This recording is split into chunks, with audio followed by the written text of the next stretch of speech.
అప్పు అయితే గదిలో కూర్చొని బాధపడుతూ ఉండగానే ఇంతలో డాక్టర్ ప్రియా అయితే కాల్ చేస్తారనమాట.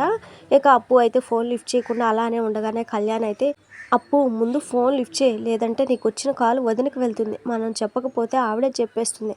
అది ఇంకా ప్రమాదం. త్వరగా ఫోన్ లిఫ్ట్ చేసి ఏదో ఒకటి మాట్లాడు" అని చెప్పేసి అనగానే అప్పు అయితే ఫోన్ లిఫ్ట్ చేస్తానమాట. ఇక డాక్టర్ అయితే, "హలో అప్పు గారు, కావ్యకి విషయం చెప్పారా" అని చెప్పేసి అడుగుతుందనమాట. ఇక అప్పు అయితే, "లేదు డాక్టర్, ఈరోజు ఇంట్లో పండగ ఉందని చెప్పాను కదా, అది చెప్పి ఇంట్లో అందరి మూడు పాడు చేయడం ఎందుకని చెప్పలేదండి" అని చెప్పేసి నసుకుతూ ఉండగానే, "ఏం మాట్లాడుతున్నారండి? ప్రాణం కంటే పండగ ఎక్కువైపోయిందా? మీరు ఇలా టైం వేస్ట్ చేస్తూ పోతే సమస్య అయ్యేది మీ అక్కకే. ప్రాణం విలువ తెలిసిన దాన్ని కాబట్టి చెప్తున్నాను. టైం దాటిపోయాక వచ్చి సాయం చేయమంటే నేను కూడా ఏం చేయలేను. పండగ పోతే తిరిగి వస్తుందండి, ప్రాణం పోతే తిరిగి రాదు కదా, ఆలోచించకుండా" అని చెప్పేసి ఫోన్ కట్ చేస్తానమాట. ఇక వెంటనే కళ్యాణ్ అయితే, "అప్పు డాక్టర్ ఏమన్నారు" అని చెప్పేసి అయితే అడుగుతాడనమాట. ఇంకా అక్కకి ఏం చెప్పలేదని చెప్పేసి కోపడుతున్నారు కూర్చి. కానీ ఏం చేయను, అక్కను చూస్తూ నిజం చెప్పడం నా వల్ల కావడం లేదని చెప్పేసి ఏడుస్తూ ఉంటుందన్నమాట. ఇక ఈరోజు కాకపోయినా రేపైనా నిజం చెప్పాల్సిందే కదా అప్పు, మనసు చంపుకొని ఎలా అయినా నిజం చెప్పడం మంచిది అని చెప్పేసి కళ్యాణ్ అనగానే, "లేదు కూర్చి, నా వల్ల కాదు, నేను చెప్పలేను" అని చెప్పేసి అప్పు అయితే అనగానే, "అయితే నేనే వెళ్ళి చెప్పేస్తానని" చెప్పేసి కళ్యాణ్ అయితే అంటాడనమాట. "అలా ఎలా చెప్తావు కూర్చి" అని చెప్పేసి అప్పు అయితే కంగారుగా అడగానే, "చెప్పకపోతే వదనికి ఆ డాక్టర్ అయినా ఫోన్ చేసి చెప్పేస్తుంది. అదే కానీ జరిగిందంటే వదిన ముందు మనం తప్పు చేసిన వాళ్ళ నిలబడాలి. పైగా డాక్టర్ చెప్పడం వేరు, మనం చెప్పడం వేరు. వదినకు కాస్త సున్నితంగా ముందే చెప్పడం మంచిది పొట్టి. ఇప్పుడే చెప్పాలని ఫిక్స్ అయ్యాను, పద నాతో రా" అని చెప్పేసి ఇక అప్పునైతే కిందికి తీసుకుని వెళ్తాడనమాట. ఇక హాల్లో అయితే అందరూ చాలా సంతోషంగా నవ్వుతూ ఉంటారు. ఇక ప్రకాష్ అయితే జోక్స్ చెప్తూ ఉండగానే ఇక నవ్వుతూ ఉంటారనమాట. ఇక రేవతి అయితే అందరికీ స్వీట్స్ పంచుతూ ఉంటుంది. ఇక రుద్రాణి రాహుల్ మాత్రం తమ ప్లాన్ సక్సెస్ అవ్వలేదని చెప్పేసి ఇక కుళ్ళుకుంటూ ఉంటారనమాట.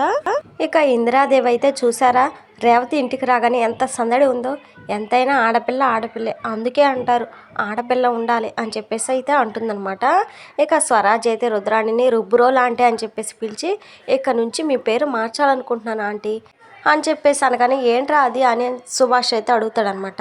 "అబద్ధాలు ఆంటీ" అని చెప్పేసి అంటాడనమాట. ఇక రుద్రాణి అయితే కోపంగా కొట్టడానికి బుడంకాయ అని చెప్పేసి వస్తూ ఉండగానే ఇక తప్పించుకొని అపర్ణ ముందుకైతే వెళ్ళి ఇక ఆ ఒళ్ళో కూర్చొని, "ఇదిగో మా అమ్మమ్మతో ఉన్నాను, నా వెనక మా అమ్మమ్మ ఉంది" అని చెప్పేసి అనగానే ఇక రుద్రాణి అయితే ఆగిపోతుందనమాట. ఇక అపర్ణాదేవి ఒళ్ళో కూర్చొని ముద్దులు పెడుతూ ఉండగానే, "నా మనవడు వెనక నేనున్నాను" అని చెప్పేసి అంటదనమాట. "అంత గారాబం పనికిరాదు, నెత్తిన ఎక్కుతారని" చెప్పేసి రుద్రాణి అయితే కోపంగా అంటది. ఇక కావ్య, ఇంద్రాదేవి ఇద్దరు స్వరాజ్ని అయితే తనని ఎలా బ్లాక్మెయిల్ చేసి చాక్లెట్స్ లాగేసేవాడో చెప్తూ ఉంటారన్నమాట అందరికీ.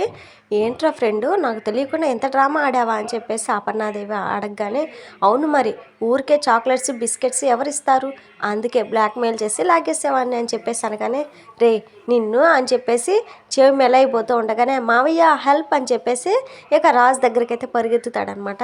ఇక రాజు అయితే స్వరాజ్ని ముద్దు పెట్టుకొని తనతో ముద్దులు పెట్టించుకొని మరి ప్రేమగా మాట్లాడుతూ ఉండగానే ఇక ఇందిరాదేవి అయితే కన్ను ఆర్పకుండా అలానే రాజును చూస్తూ ఉంటుందన్నమాట.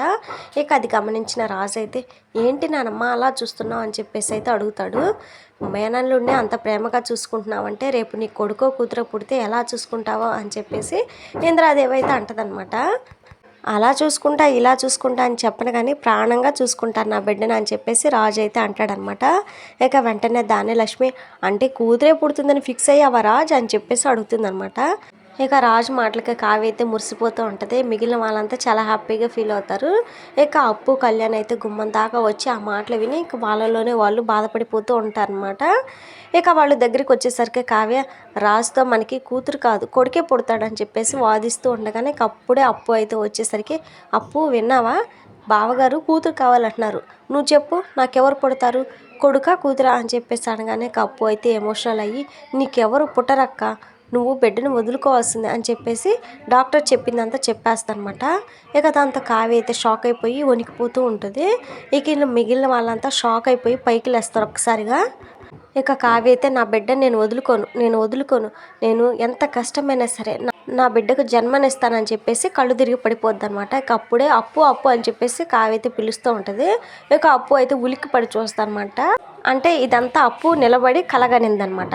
"చెప్పు అప్పు, నాకెవరు పుడతారని" చెప్పేసి కావ్య అడుగుతూ ఉండగానే ఇక అప్పు అయితే, "అక్క" అని చెప్పేసి గట్టిగా హగ్ చేసుకొని ఏడుస్తూ ఉంటుందన్నమాట. "ఏమైంది అప్పు" అని చెప్పేసి కావ్య అయితే అనగానే, "బహుశా అక్క మీద ప్రేమో లేక ప్రెగ్నెన్సీ టైం గుర్తొచ్చి గుర్తొచ్చి భయమో అయ్యి ఉంటుందని చెప్పేసి ఇందిరాదేవి అయితే నవ్వుతుంది. ఇక తర్వాత మళ్ళీ అప్పు కళ్యాణ్ ఇద్దరు అయితే మళ్ళీ గదిలోకి అయితే వెళ్ళిపోతారనమాట.